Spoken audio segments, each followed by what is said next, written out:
Hey everybody, hope everyone is doing well out there, staying safe.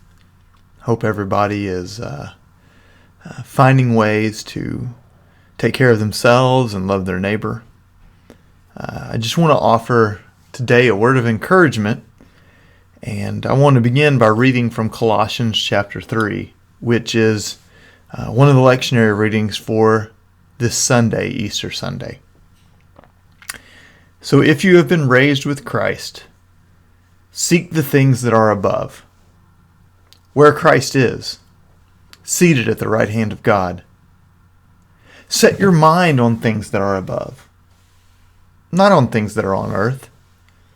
For you have died, and your life is hidden with Christ in God.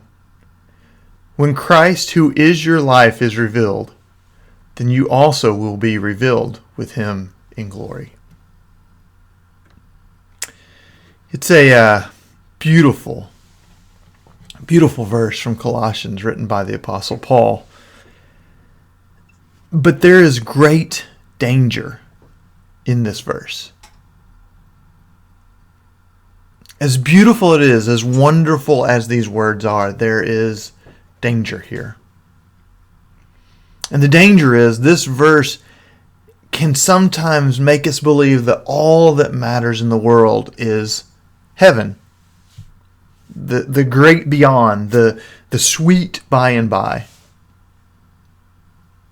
You sometimes see people, Christians, good people, who can become unconcerned with protecting their neighbor because the important thing is that they're going to heaven.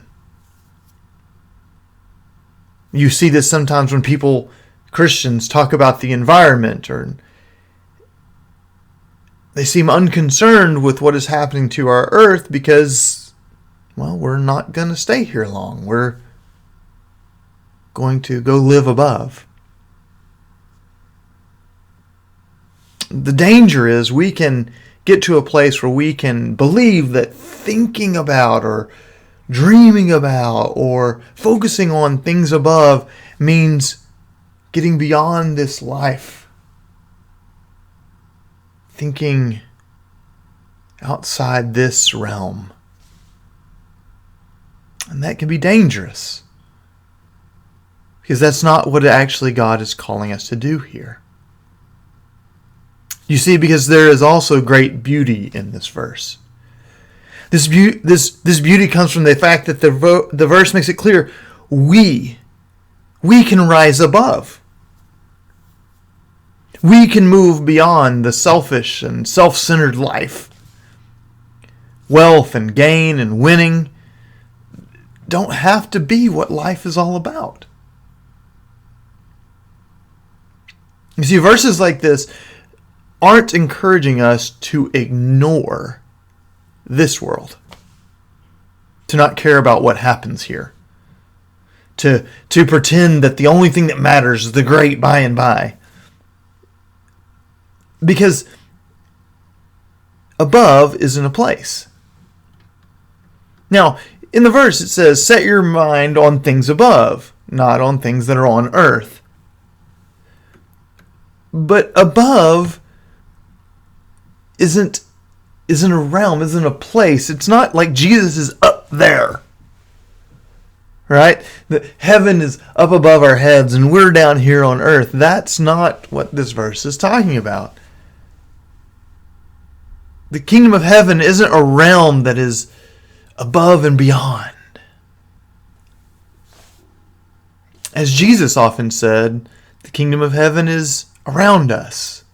The kingdom of heaven is near us. The kingdom of heaven is in us.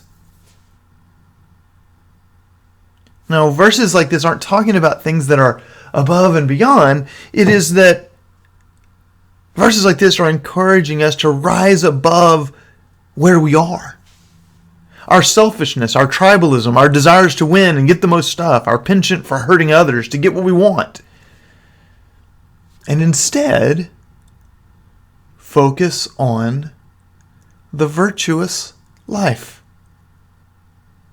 The life of love and justice and mercy and compassion. Those are things that are above. You see, when Jesus is holding a child in his lap, or healing a sick person by laying his hands on them, or handing out fish and bread, these aren't earthly things. These are above things. Kingdom things. Heavenly things.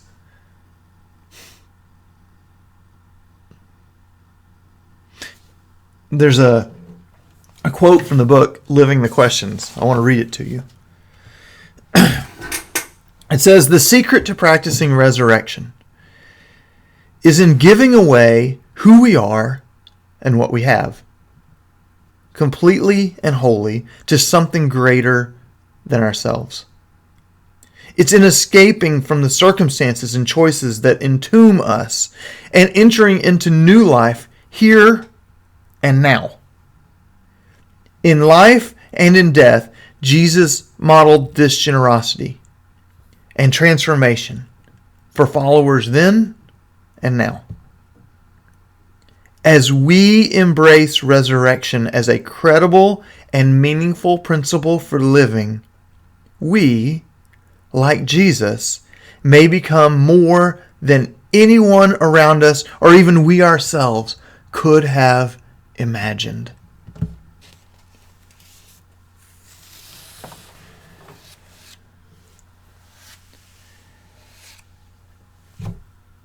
We are called to live beyond. As Paul might say, to live above. To rise above.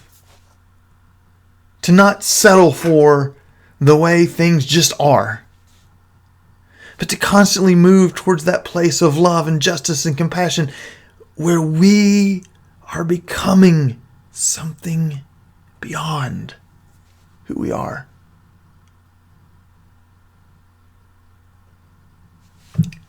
If I could tell you a story, it's one many of you have probably heard many times from me, but it's such a transformational moment for me.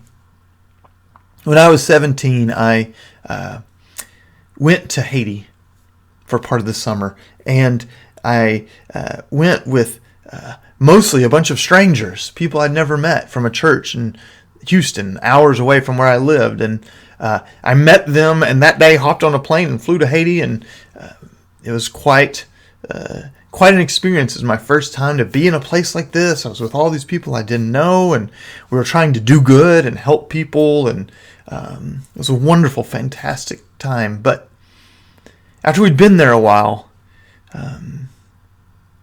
we had a meal one night.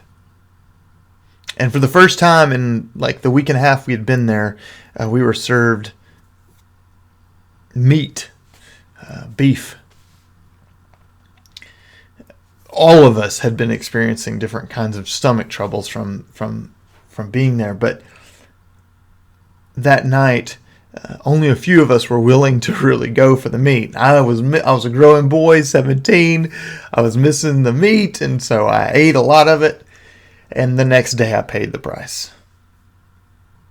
I woke up, just felt terrible, and my roommates went to breakfast, and I told them, just wake me up when you're done, and I'll join you for the rest of the day. When one of them came back to the room, I tried to get out of the bed, but I couldn't, and I ended up vomiting, and I couldn't move. I was so sick, and so I vomited not just like onto the floor. I vomited onto the bed, on me, on the sheets, just everywhere. They ran to tell the young youth minister from Houston who was in charge of our trip. And he came in the room and saw me. I still couldn't move. I felt so awful. I was just laying in the bed, saw me, pulled down the sheets, picked me up, put me in the next bed, cleaned me off, cleaned the bed, cleaned the floor. This person was someone who was a stranger to me a week before. A person I'd never met, and clean me up.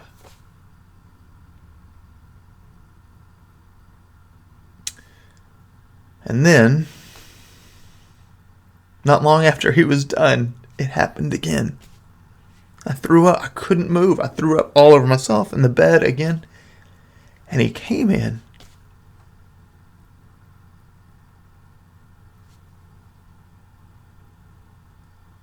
And he did it again. Didn't gripe at me. Didn't complain. Danny Fuertes came in and cleaned me up and cleaned the bed and put me in the third one. He didn't even tell me, no, don't do it again.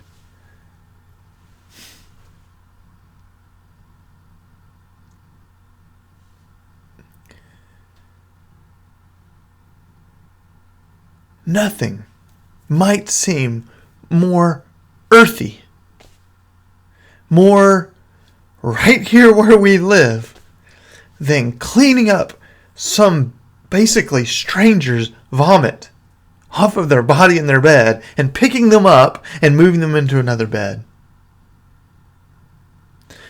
But I want to tell you, that was an act of resurrection. It was an act of rising above.